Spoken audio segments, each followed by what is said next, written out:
सर्वेभ्यो नमो नमः। वसुधैव कुटुम्बकम की ओर से मैं वीणा प्रसाद आप सभी का हार्दिक स्वागत करती हूँ, अभिनंदन करती हूँ।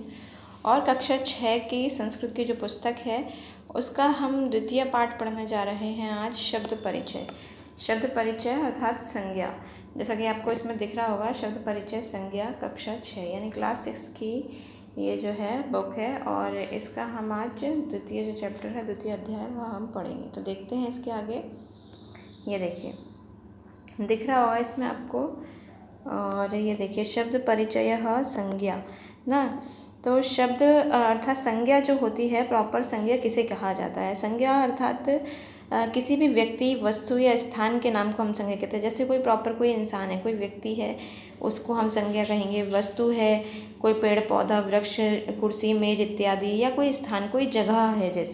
जैसे स्थान, जैसे ग्वालियर, झांसी, मथुरा, ये सब क्या है? स्थान ही तो हैं। इनके नाम को हम क्या कहते हैं? इनके नाम को हम संज्ञा कहते हैं। ठीक है।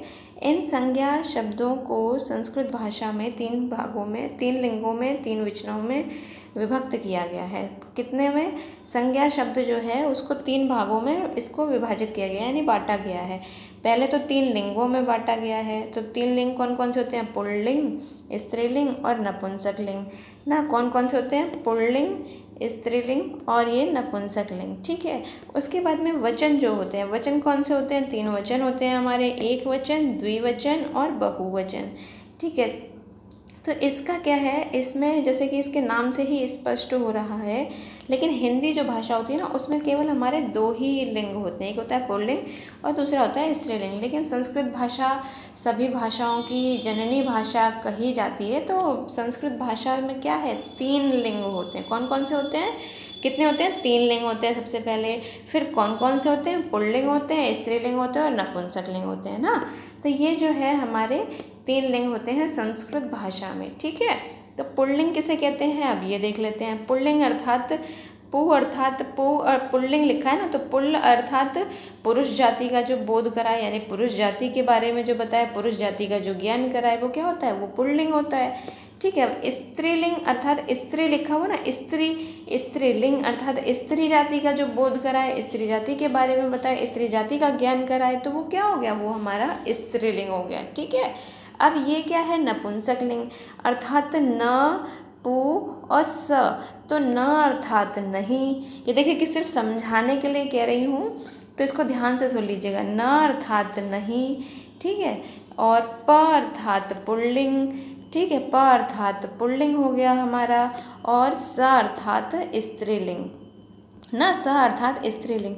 तो जो है क्या नाम है हमारा, पुरुष और स्त्री जाति का बोध नहीं कराता है, वह क्या होता है? वह नपुंसक लिंग होता है। ठीक है। ना ही पुरुष जाति और ना ही स्त्री जाति का बोध कराए, ज्ञान कराए, उसके बारे में बताए, तो वो क्या होता है? वो हमारा नपुंसक लिंग होता है ना। तो देखिए इतना जहाँ तक समझते हैं, इतना आपको समझ में आ गया होगा। और इसके बाद में हम वचन देख लेते हैं। एक वचन अर्थात कोई भी एक वस्तु, यानी कोई भी संख्या में एक चीज़ होनी चाहिए। ठीक है। एक पेंसिल, एक पुस्तक, एक वृक्ष, एक बालक, एक मयूर यानी मोर ना। तो ये देखिए, इसमें देखिए, हाँ इसमें उदाहरण भी दे रखे हैं। वानरः अर्थात एक बंदर, बालकः अर्थात एक बालक, वृक्षः अर्थात पेड़, एक वृक्ष, मूषकः अर्थात एक चूहा ना। अर्थात कुछ भी होगा एक वचन में, कोई भी होगा तो वो संख्या में एक होगा। एक वचन लिखा है ना, अर्थात एक, यानी क्वांटिटी में कितना होना चाहिए? एक होना चाहिए। और द्वि अर्थात दो, तो अर्थात क्वांटिटी में कितने होने चाहिए? 2 होने चाहिए। जिस शब्द से किसी वस्तु की 2 संख्याओं का बोध होता है उसे द्विवचन कहते हैं। जैसे कि 2 शेर हो गए, 2 पुस्तक हो गए। ठीक है।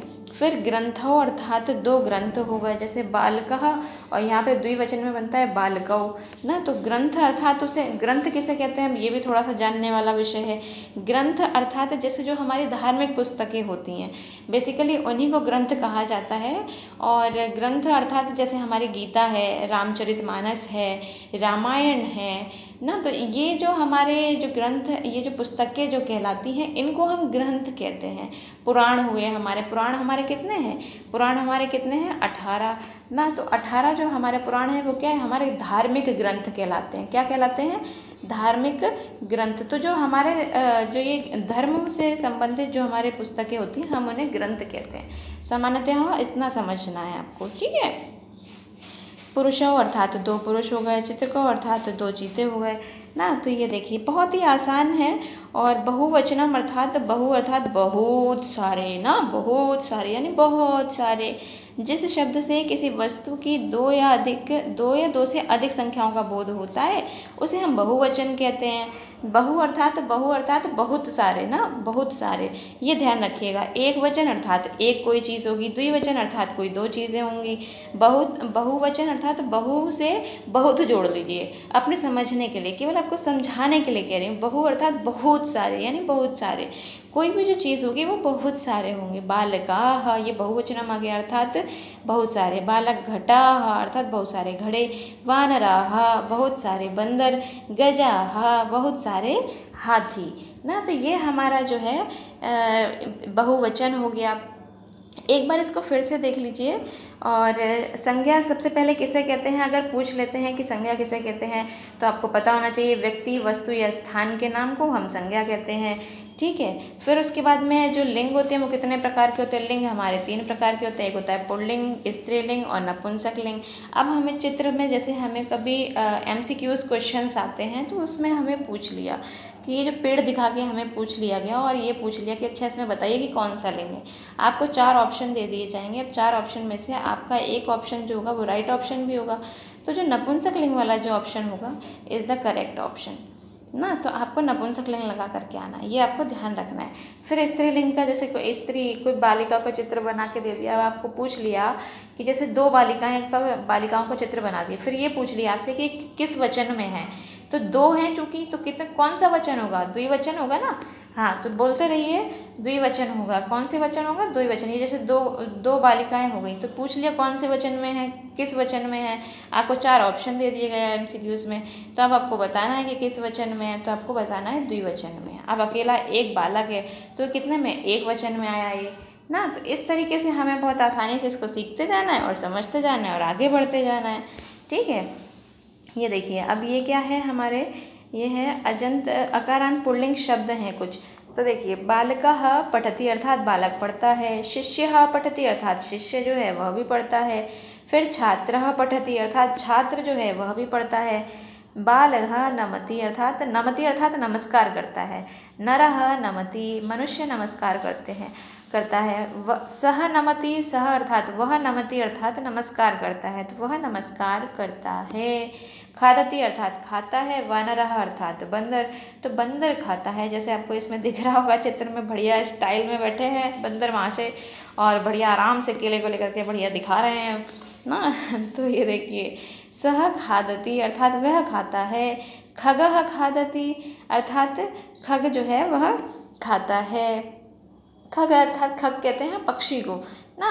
खगः, पक्षी वाली मेरी एक वीडियो भी डली हुई है, अगर चाहें तो उसको देख सकते हो, तो आपको और भी ज़्यादा पक्षियों के नाम जो है वो पता लग जाएंगे उससे।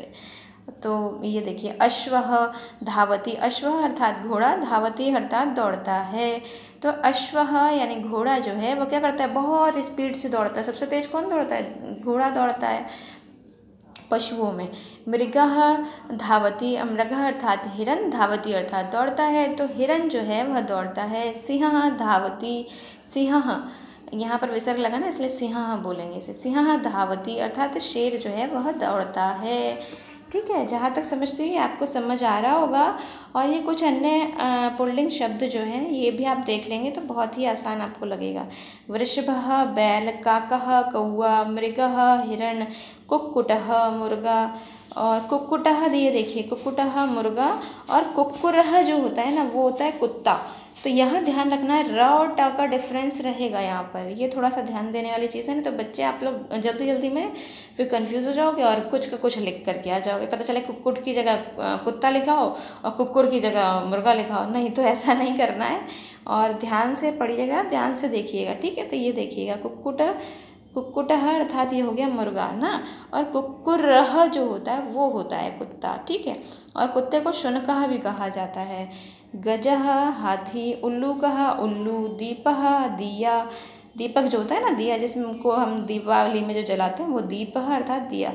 कृषकः किसान जो खेती किसानी करते हैं, फसलों को उगाते हैं। गोलदीपः अर्थात जो बल्ब होते हैं हमारे घरों में, जो LED लाइट्स लगी होती हैं गोल वाली, उनको कहते हैं गोलदीपः। पिंजरः अर्थात पिंजरा, जिसमें हम पिंजरा अर्थात जिसमें तोते को पिंजरे में रखते हैं ना वो वाला पिंजरः अर्थात पिंजरा। कंसः अर्थात कटोरा, वो भगवान श्री कृष्ण के जो मामा कंस थे वो वाले कंस नहीं है यहाँ पर कंसः अर्थात कटोरा से मतलब है, ठीक है। कंसः अर्थात कटोरा। पर्वतः अर्थात पर्वत। खगः पक्षी, व्याघ्रः बाघ, शुकः तोता, शशकः खरगोश, कपोतः कबूतर, वृक्षः अर्थात पेड़, रजकः अर्थात धोबी, घटः अर्थात घड़ा, दंडदीपः, ये देखिए ये आया दंडदीपः अर्थात ट्यूबलाइट, जो लंबी वाली जो रॉड होती है ना, ट्यूब वाली लाइट जो होती है, ट्यूबलाइट जिसे हम बोलते हैं, वो उसे क्या कहते हैं संस्कृत में दंडदीपः। दंडदीपः, क्यों दंडदीपः? दीप अर्थात रोशनी करने वाला, और दंड अर्थात चूँकि डंडे के समान होती है ना, लंबी होती है, इसलिए दंडदीपः। दर्पण अर्थात दर्पण यानी शीशा, दंडः अर्थात डंडा, हाँ ये देखिए जैसा मैंने आपको बताया अभी, डंडा अर्थात डंडा ना। सुधाखंडः अर्थात चौक जो बच्चे बड़े खाने के जैसे शौकीन होते हैं, पर चौक नहीं खानी चाहिए क्योंकि वो नुकसान करती है। सुधाखंडः अर्थात चौक। शुनकः कुत्ता, यहाँ देखिए यहाँ शुनकः मैंने आपको यहाँ पर बताया था, कुत्ते को शुनकः भी कहा जाता है, कुक्कुर भी कहा जाता है, तो ये कुत्ता हो गया शुनकः। बकः अर्थात बगुला, और बकः अर्थात बगुला विद्यार्थी के पंच लक्षणों में से एक लक्षण जो है वो बको ध्यानम भी होता है। और बिडालः अर्थात बिलाव यानी बिलाव, और कोकिलः अर्थात कोयल, सिंह अर्थात शेर, खड्गः अर्थात तलवार, मेघ अर्थात बादल यानी मेघ, स्यूतः अर्थात थैला, थैला जो होता है उसको संस्कृत में स्यूतः कहते हैं। और स्विच जो होता है, बटन्स जो होती हैं हमारी इसकी फैंस की और ये लाइट की जो हमारी स्विचेस होते हैं ना, उनको पिंजः कहा जाता है संस्कृत में, ठीक है। चित्रकः अर्थात चीता, मीनः अर्थात मछली, मयूरः अर्थात मोर, मयूरः अर्थात मोर। जहाँ तक समझती हूँ आपको बहुत अच्छे तरीके से समझ में आ रहा होगा। एक बार में नहीं समझ में आए तो इसको दोबारा से आप वीडियो को देखिए और ध्यान से समझने का कोशिश करिएगा। और आज बस इतना ही, फिर इसके आगे का हम अगली वीडियो में पढ़ेंगे। नमो नमः।